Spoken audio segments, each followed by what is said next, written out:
This is for one pie dough, pie crust, which is actually enough for 2 crusts if you're doing just the bottoms. If you're doing like a lattice top or any type of topping, it's enough for 1 double crust. So 3 cups all-purpose flour and a teaspoon of salt. Boom. Kind of whisk that together. I do 3/4 cup shortening, and I do 3/4 cup of cold butter. Now there's a couple ways you can take care of your butter. Here's the way I prefer. I like to grate it. First, make sure your butter's cold. A little bit of wax paper, because this is the easiest way I know how to do it. Okay.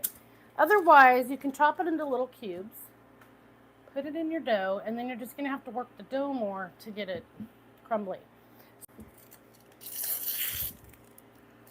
You want to handle your butter as little as possible, because the whole point of the crust is to have it flaky.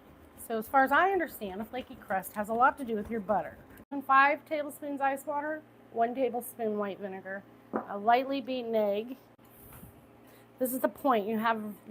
Automatically you have warmness to your body in your hands. So we just want to handle it as little as possible. Get about till you get to normal, the pea size roughly. You can wrap it and put it in your fridge, or like I'm going to do today, we're going to just use it. You can freeze it for up to 3 months. So get to this consistency and get out of there. And then I have a lightly beaten egg here. Again, it was cold.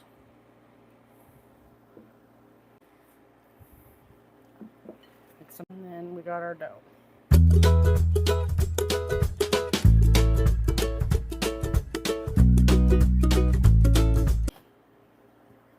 the moment.